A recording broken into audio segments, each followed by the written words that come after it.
नमस्कार, हरित प्रभात समाचार देख रहे हैं आप। आपके साथ मैं हूं राशि। आइए खबरों की ओर बढ़ेंगे। सरकार बनाने के लिए नहीं बल्कि भाजपा के कुशासन को उखाड़ फेंकने के लिए राहुल की है भारत जोड़ो यात्रा। कमलेश्वर पटेल। मध्य प्रदेश के पूर्व मंत्री सिहावर विधायक कमलेश्वर पटेल भोपाल से रीवा पहुंचे, जहां राजनिवास में कांग्रेसी कार्यकर्ताओं से मुलाकात की।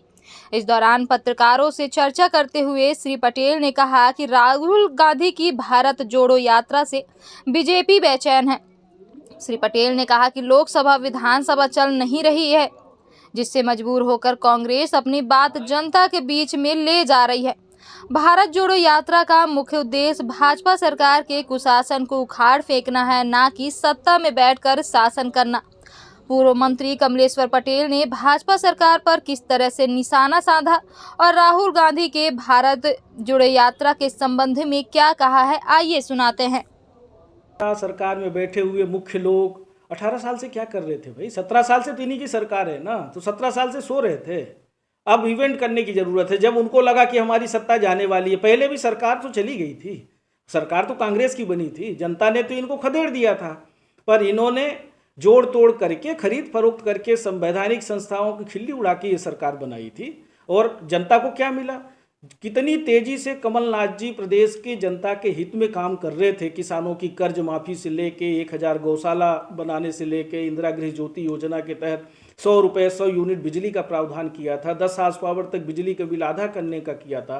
ट्रांसफार्मर्स बदलने की नीति बनाई थी। आज गांव-गांव में ट्रांसफार्मर जले हुए, हजारों की संख्या में रीवा डिवीजन में ट्रांसफार्मर जले हुए हैं। लोग परेशान हैं। सामाजिक सुरक्षा पेंशन 300 से बढ़ा के 600 करने का काम किया था। आज गौशालाएं जो बनी थी वो जर्जर स्थिति में है।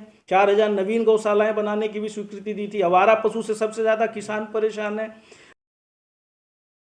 तो अगर कमलनाथ जी होते तो हमारे बेरोजगारों को, युवाओं को रोजगार भी मिलता। 70% स्थानीय लोगों को रोजगार मिले, ऐसी नीति कमलनाथ जी बनाने जा रहे थे।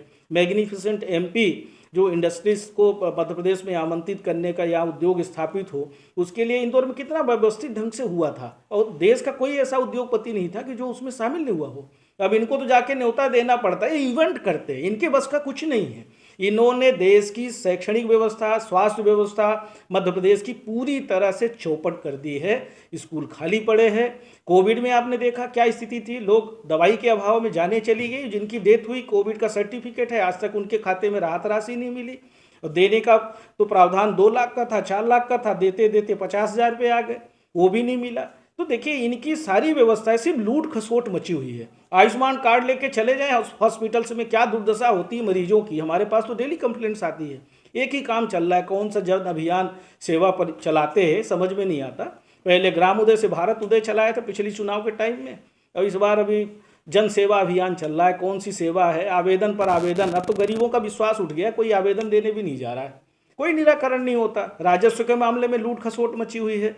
अधिकारी कर्मचारी पूरी तरह से कंट्रोल में इनके नहीं बचे हुए हैं, इसीलिए बेतुकी बातें करते हैं। इसीलिए सस्ती लोकप्रियता हासिल करने के लिए आप किसी को जमींदोज कर दोगे, कभी किसी के लिए कुछ बोलोगे। अरे दोषी जो है उसके खिलाफ कार्रवाई करो, पर परिवार के लोग दोषी नहीं है। आप पूरे परिवार को कैसे आप नष्ट कर